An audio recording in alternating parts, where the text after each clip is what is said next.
Halo semua, kembali lagi di channel saya bersama saya Akmal Riyadi dan di sini bersama kita sudah ada Vivo V19.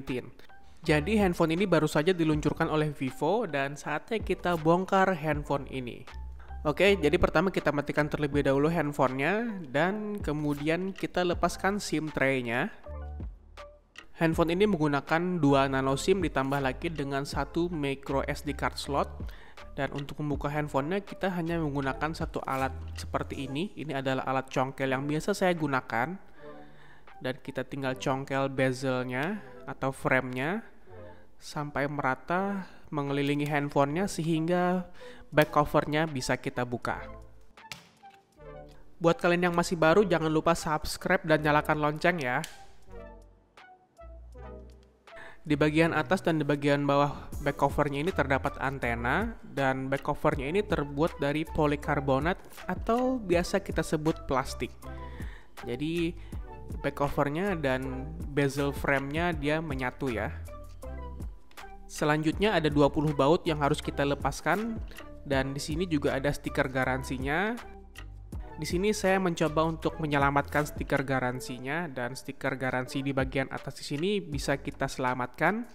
Kemudian yang di bagian bawahnya kita harus menggunakan heat gun supaya stikernya bisa melemah dan bisa kita lepaskan dengan selamat.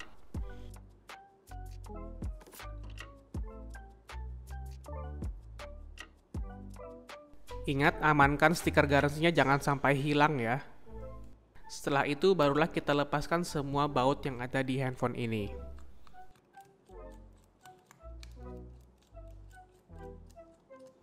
Selanjutnya kita lepaskan pelindung motherboardnya. Jadi ini terbuat dari lapisan metal dan plastik. Kemudian kita lepaskan soket baterai dan soket-soket lainnya.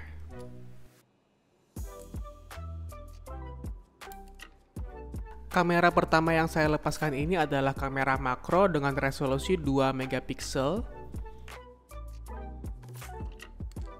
Kemudian yang ini adalah kamera depth sensor dengan resolusi 2 megapiksel juga.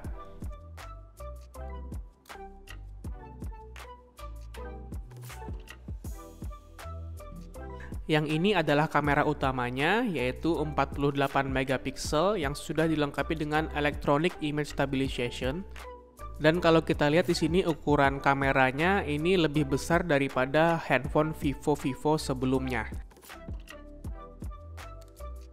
Dan ini adalah kamera ultra wide dengan resolusi 8 megapiksel. Yang terakhir ini adalah kamera depan 32 megapiksel yang mempunyai fitur night mode. Ya, jadi sekarang fitur night mode ini disematkan Vivo pada kamera depannya sehingga hasil foto malamnya menjadi lebih terang. Kemudian kita lepaskan kabel antenanya dan ada satu baut lagi yang menahan motherboardnya. Dan motherboardnya bisa kita lepaskan. Saya senang banget melihat perkembangan motherboard pada handphone zaman sekarang. Sekarang mereka menggunakan motherboard yang berwarna hitam seperti ini, jadi terlihat lebih elegan aja dibandingkan dengan motherboard berwarna biru atau berwarna hijau. Di bagian kiri atas terdapat stiker penanda kerusakan air. Ternyata plat besi yang berada di bawah thermal paste ini bisa kita angkat. Jadi kita bisa melihat komponen internalnya seperti prosesor, RAM, dan GPU-nya. Handphone ini menggunakan chipset Snapdragon 675 dengan GPU Adreno 612. Saya berharap produsen handphone lainnya menerapkan hal yang sama sehingga kita bisa melihat langsung chipset dari handphone kita. Kemudian di bagian bawah ini adalah modul speaker dari handphonenya. Dan menurut saya kualitas suaranya standar aja seperti handphone lain pada umumnya ya. Kemudian kita lepaskan soket LCD-nya dan soket dari fingerprint scanner-nya. Jadi ini dia sensor sidik jarinya, dia menggunakan kamera untuk membaca sidik jari kita. Dan sensor seperti ini hanya bisa bekerja pada handphone yang menggunakan layar AMOLED. Dan ini adalah motor vibrator dari handphone ini. Dan kalau kalian pernah bongkar stick PS, jadi vibrator PS itu mirip seperti ini ya. Kemudian lanjut melepas soket dan kabel antenanya. Tapi untuk melepaskan PCB di bagian bawah, kita harus melepaskan baterainya terlebih dahulu.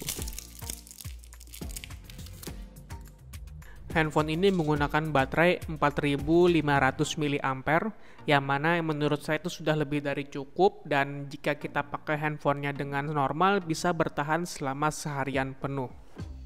Kemudian kita lepaskan lem pelekat dari baterainya. Dan langsung tempelkan kembali pelekatnya di baterainya. Kemudian kita lepaskan kabel fleksibelnya, tapi kita harus melepaskannya secara perlahan karena ada kapasitor kecil yang menempel di kabel fleksibelnya ini. Kapasitornya ini sangat fragile ya, jadi kalau kita congkel pakai kuku kita aja bisa lepas. Di PCB bagian bawahnya ini juga ada stiker penanda kerusakan air, dan kalau kita lihat di sini headphone jack dan USB Type-C portnya sudah dilindungi oleh karet anti air. Bahkan komponen-komponen kecilnya pun juga sudah dilapisi lapisan anti air, mengingat dia juga sebagai pelekat sehingga tidak mudah lepas ya, karena saking kecilnya komponennya, kalau kena alat kita atau kuku kita bisa aja lepas.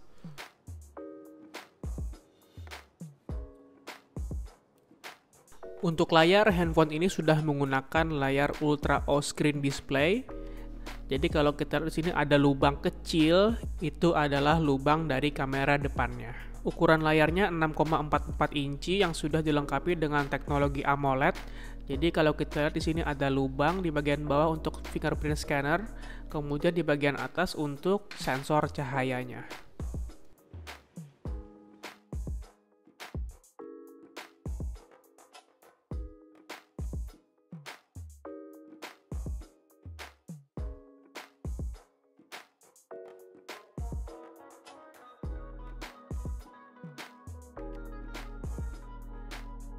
Oke, sekarang saatnya untuk merakit kembali handphonenya.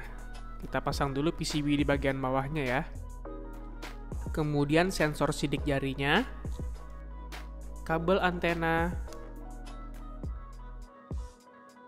dan baterainya.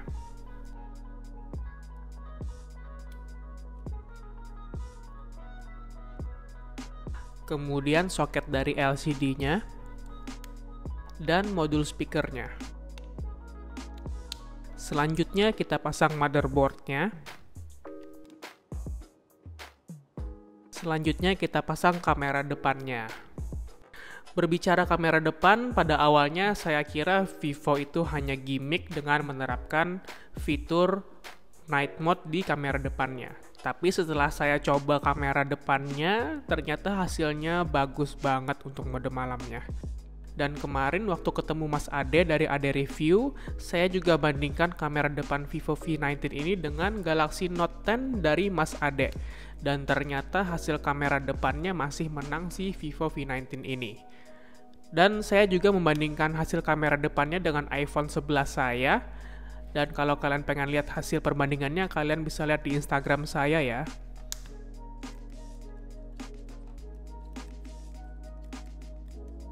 Oke, kita sudah selesai memasang baut dan langsung saja kita coba nyalakan handphonenya.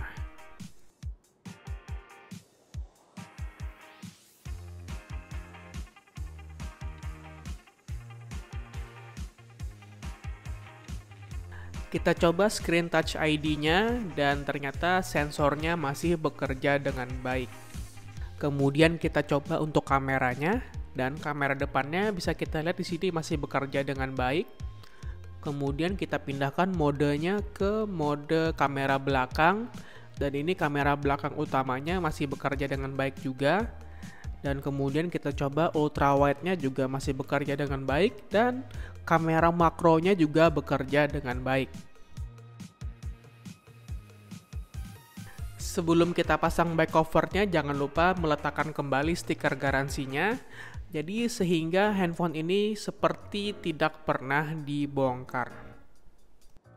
Tinggal pasang back covernya dan pastikan semuanya tertutup rapat. Kita pastikan sekeliling handphonenya, bezelnya atau framenya tertutup rapat kembali ya.